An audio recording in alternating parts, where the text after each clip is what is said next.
होता है। काफी समय से लगभग 250 शराब की दुकानें चलती थी और इस शराब की दुकानों को लेकर के केजरीवाल ने अपनी शराब नई नीति बनाई। उस शराब की नीति के तहत हर मोहल्ले में, हर वार्ड में 3 से 5 दुकानें खोलने की बात उसने करी। 3 से 5 दुकानें अगर हम गली में, हर मोहल्ले में खोलेंगी तो आप सोचिए वहां के सिचुएशन का क्या होगा। आप सोचिए गली में माताएं बहनें कैसे निकलने जाएंगी। ये काम उसने सिर्फ इसलिए किया जो 5 राज्यों में चुनाव करने जाने वाले उम्मीदवार हैं, इसके लिए उन्हें फंड की आवश्यकता थी। जो कमीशन शराब के ठेकेदारों को, पहले 2% मिलती थी, केजरीवाल ने नई नीति में उस शराब की कमीशन 12% कर दी। आप सोचेंगे 10% का मुनाफा शराब के ठेकेदारों को जाएगा, सरकार को नहीं जाएगा। शराब के ठेकेदारों को 10% मुनाफा इसलिए दिया ताकि केजरीवाल हर साल 3500 करोड़ रुपए का, हर साल 3500 करोड़ रुपए का भ्रष्टाचार करके उनके नेताओं को केजरीवाल की जेब में हर साल 3500 करोड़ रुपए का भ्रष्टाचार वो करेंगे। उस शराब नीति को लेकर के जो जनमत कराया गया, शराब नीति के जनमत में 20 लाख लोगों ने, शराब नीति के विरोध में 20 लाख लोगों ने अपने जनमत में कहा है कि ये शराब नीति वापस नहीं जानी चाहिए। एक तरफ तो शराब की नदियां बहाने की बात केजरीवाल कर रहे हैं, दूसरी तरफ गर्मी बढ़ रही है। पीने का पानी दिल्ली में किल्लत होनी शुरू हो गई है। दिल्ली की झुग्गी बस्तियों में, पुनर्वास बस्तियों में पीने का पानी नहीं मिलता। ये तो गंदा पानी आता है। गंदा पानी आने से जो लोगों की तबीयत खराब होती है, उसके लिए भी इलाज मुहैया नहीं हो पाता। दिल्ली में 500 स्कूलों का वायदा करने वाला एक भी नया विद्यालय दिल्ली में नहीं खुला पिछले 7 सालों में। 20 नए हॉस्पिटल खोलने वाला केजरीवाल एक भी नया हॉस्पिटल दिल्ली के अंदर नहीं खुला। दिल्ली के अंदर जो सरकार है ये भ्रष्टाचारी और अराजक सरकार है। ये निगम का गला घोटने वाली सरकार है। पिछले 7 सालों में दिल्ली के अंदर निगम को जानबूझकर राजनीतिक द्वेष के चलते केजरीवाल ने निगमों का पैसा रोका। 13,000 करोड़ रुपए, 13,000 करोड़ रुपए निगमों का रोका है। वो पैसा निगमों का नहीं है, रोका है। इसलिए रोका है कि भारतीय जनता पार्टी के शासन वाली जो निगम की सरकारें हैं, वो सरकारें ठीक से काम न कर सके। लेकिन दिल्ली की जनता को बैंकों में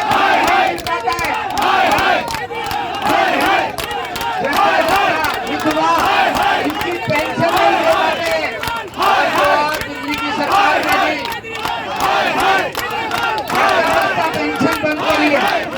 आंगनबाड़ी के वर्कर्स उनके यहाँ पे 25 दिन धरना कर रहे थे, फैसला लगा दिया है। ये केजरीवाल की सोच की जानकारी दे रहा हूँ मित्रों। आज बड़ी संख्या में आप यहाँ पर प्रदर्शन के लिए पहुंचे हैं।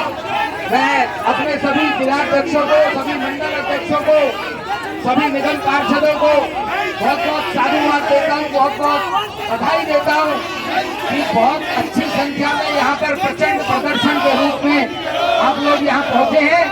अभी अध्यक्ष जी के भाषण के बाद हम सब लोग दिल्ली की विधानसभा में पहुंचेंगे, जहाँ पर हमारे 8 विधायक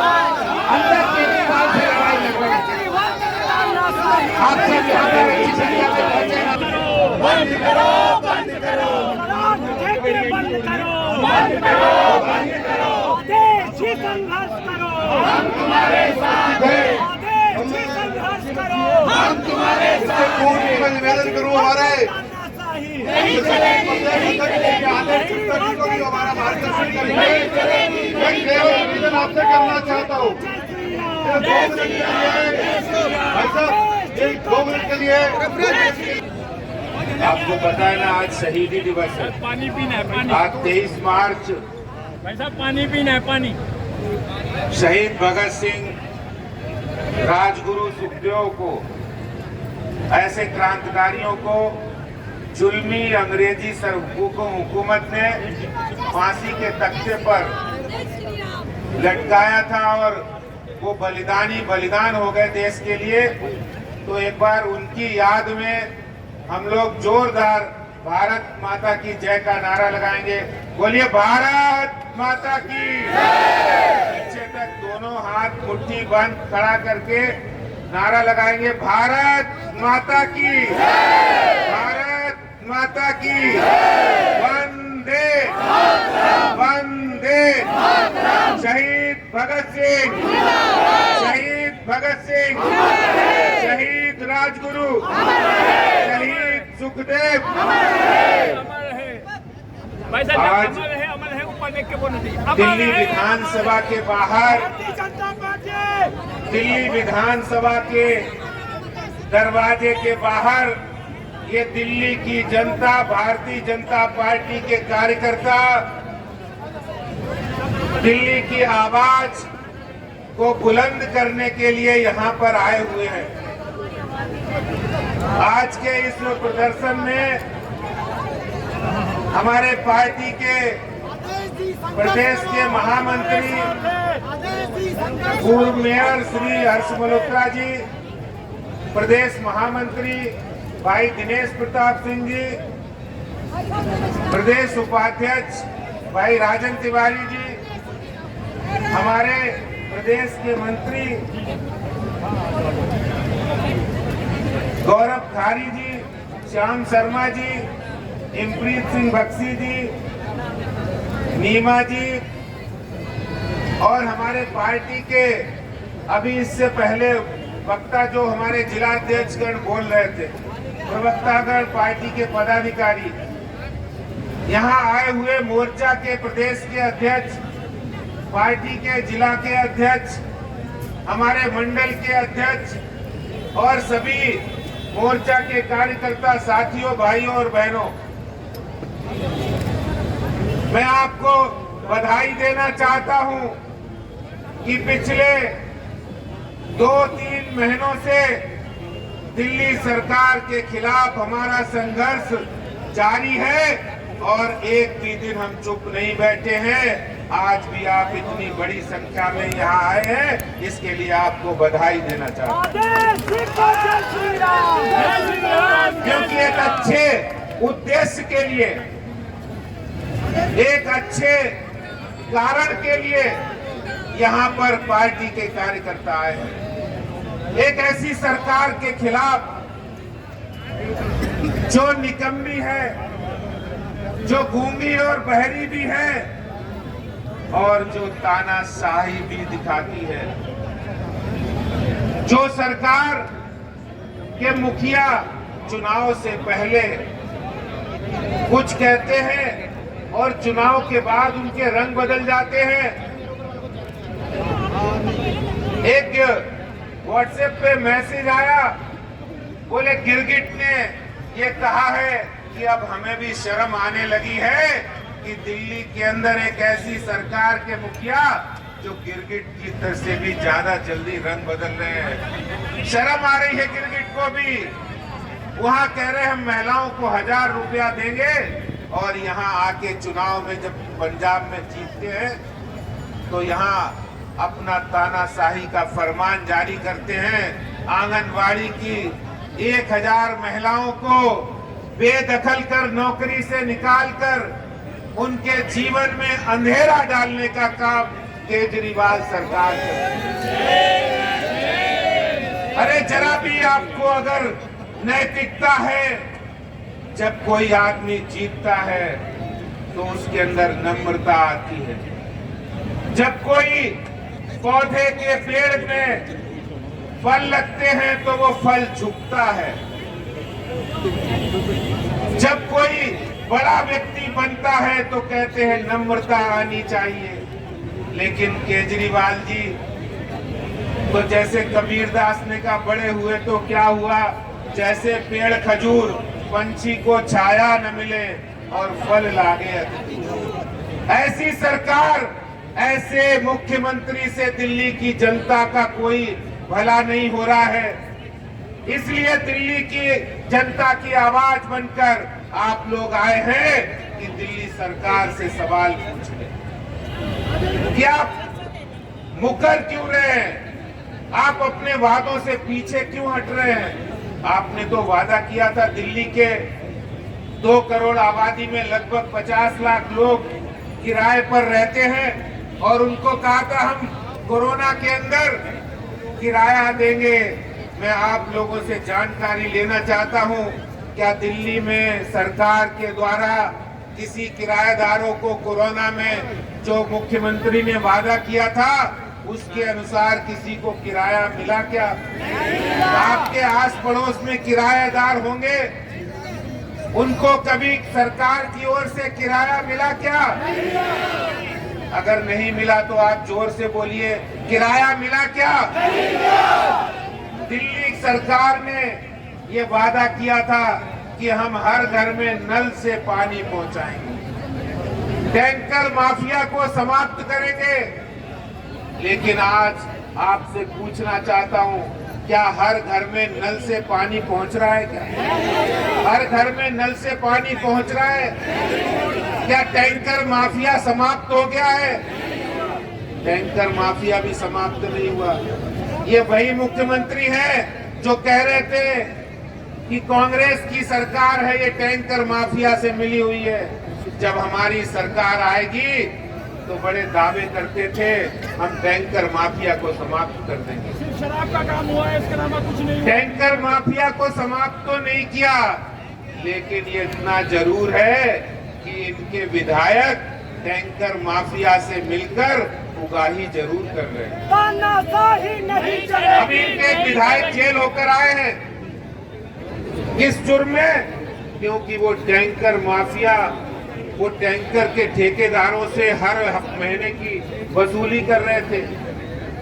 आपको पता है संगम बिहार के विधायक जेल होकर आए हैं और दिल्ली जल बोर्ड आपको पता है भ्रष्टाचार में डूबा हुआ है। अभी इन्होंने अपने दत्तक पुत्र, अपने चहेते, उनको राज्यसभा दे दी है।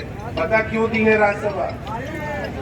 इसलिए दी है कि उन्होंने जल बोर्ड से बहुत सारी कमाई करके केजरीवाल को दी है, बहुत सारी कमाई करके आम आदमी पार्टी को दी है। इसलिए वो दत्तक पुत्र से खुश होकर उन्होंने राज्यसभा दे दी है। ये केजरीवाल के कारनामे हैं। जल बोर्ड में 60,000 करोड़ रुपए कहां खर्च किए, कहां बर्बाद किए, वो भी पता नहीं है। और जब दिल्ली के अंदर भारत की सबसे बड़ी सीएजी संस्था जब हिसाब किताब मांगती है तो वो हिसाब किताब भी उनके पास नहीं है। 22 पत्र लिखे हैं, एक तो नहीं 22 पत्र लिखकर सीएजी ने controller auditor general of India, जो भारत की सबसे बड़ी ऑडिट संस्था है, उसने जवाब मांगा है कि केजरीवाल जी आपने 60,000 करोड़ रुपया जल बोर्ड में खर्चा किया, वो कहां खर्चा किया? आखिर आप बताइए, एक परिवार के अंदर 20-25 हजार 30 हजार खर्चा होता है। हमारी माताएं बहनें वो खर्चे का हिसाब रखती है नहीं रखती है? तो 60,000 करोड़ रुपए का हिसाब दिल्ली सरकार के पास नहीं है। सीएजी ने 22 पत्र लिखे। अगर नियत में खोट नहीं होता, अगर नियत सच्ची होती तो वो हिसाब किताब देने में विलंब नहीं करती। जो सरकार निकम्मी है, तो इस भ्रष्टाचारी सरकार के खिलाफ, जो जल बोर्ड में भ्रष्टाचार करती है, जो डीटीसी बसों की खरीद में भ्रष्टाचार जिन्होंने किया है, 1000 बसें खरीदी और उन 1000 बसों को खरीदने के लिए लगभग 900 करोड़ रुपया खर्चा आया। और आपको पता उनके मेंटेनेंस के लिए कितना खर्चा? उसके मेंटेनेंस के लिए 3 गुना यानी लगभग 2800-2900 करोड़ रुपया उनके मेंटेनेंस के लिए टेंडर कर दिया और अंदर खाते उन कंपनियों से पैसा ले लिया। ये भ्रष्टाचार के खिलाफ आवाज उठाने के लिए, ये भ्रष्टाचारी सरकार के खिलाफ आवाज उठाने के लिए आज यहाँ पर हम लोग आए हैं। दिल्ली के अंदर हर गली मोहल्ले के नुक्कड़ पर शराब के ठेके खोल रहे हैं। हमने ऐलान किया है कि दिल्ली के अंदर कोई भी अवैध शराब का ठेका जहां पर परमिशन नहीं है, आपको पता होना चाहिए दिल्ली में 123 वार्ड ऐसे हैं, 272 वार्डों में 123 वार्ड है जहां शराब के ठेके खुल ही नहीं सकते। कोई गांव की जमीन है, कोई मिक्स लैंड यूज है, कोई रेजिडेंशियल एरिया है, कोई अनऑथराइज कॉलोनी है, इन जगह पर कोई शराब का ठेका नहीं खुल सकता है।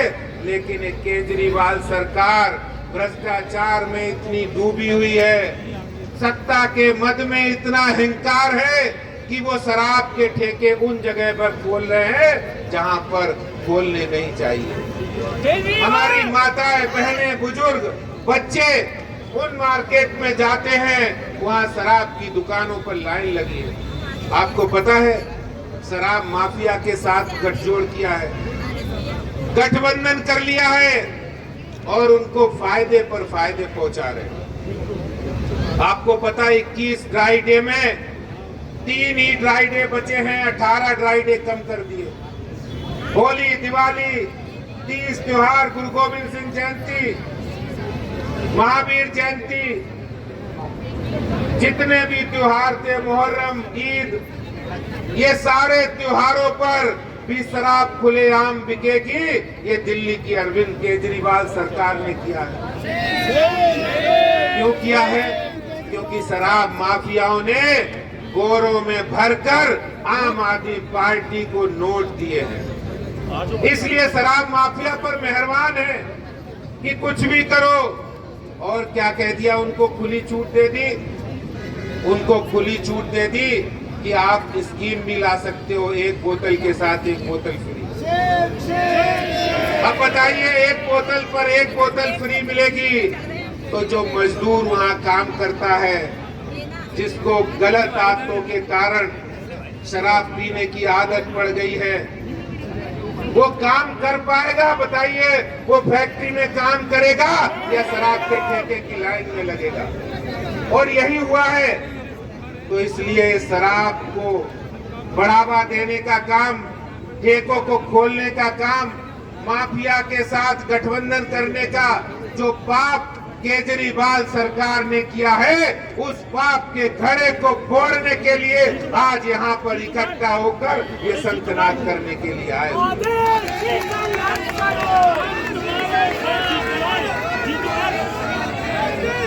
और एक पाप नहीं, पिछले 7 सालों में केजरीवाल सरकार ने अनेक पाप किए हैं। एक बड़ा पाप अभी निगम के अंदर पिछले 7 वर्षों में निगम को दबा कर रखा है। निगम को फंड नहीं दिया। निगम के अंतर्गत काम करने वाले सफाई कर्मियों की सैलरी, नाले नालियों को बनाने के लिए पैसा, कम्युनिटी सेंटर को बनाने के लिए पैसा, उनके मेंटेनेंस के लिए पैसा,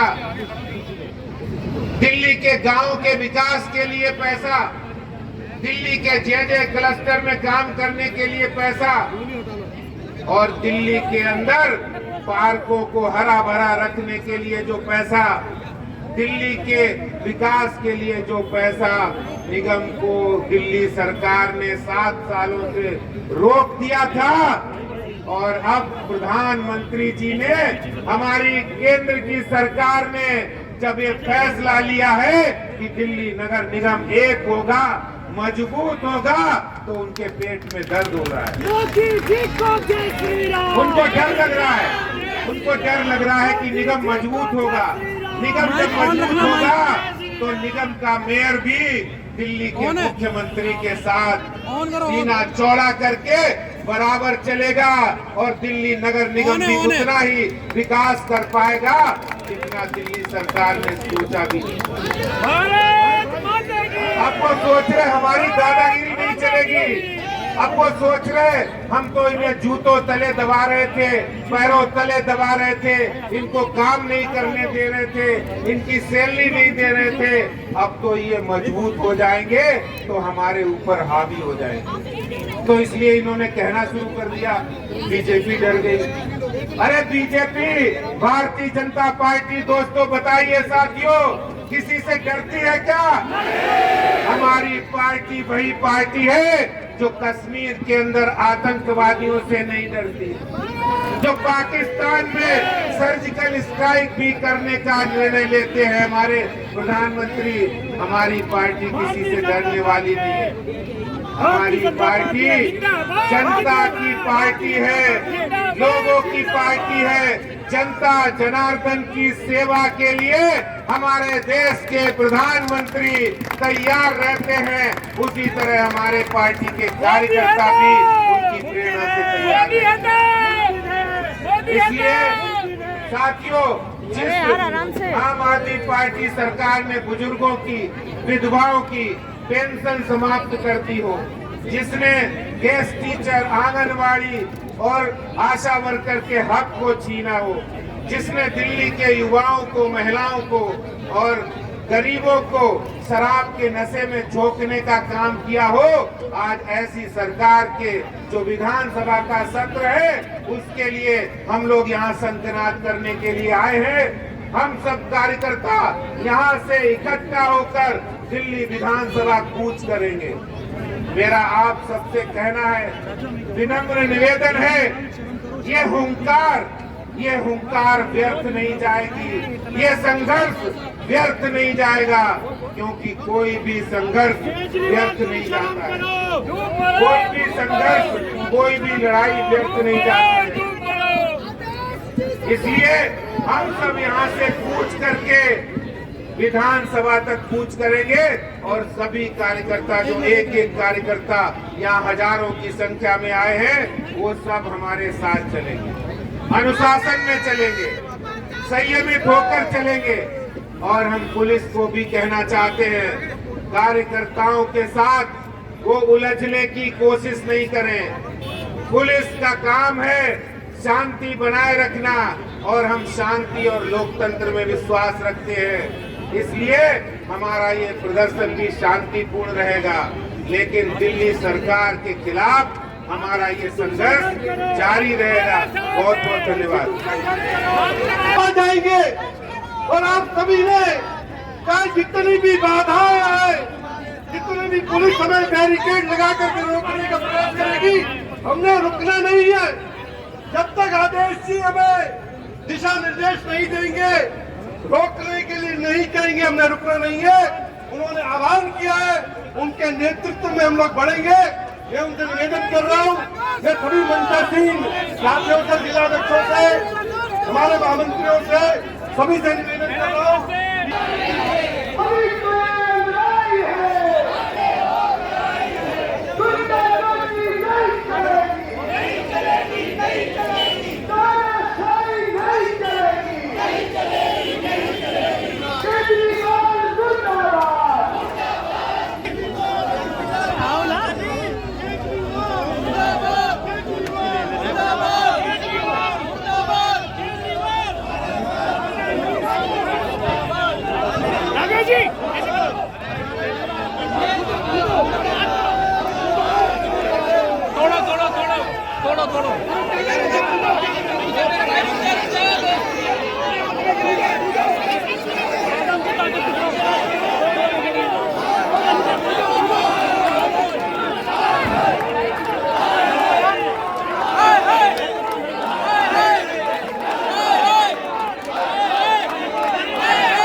कौशल भैया, ओ कौशल।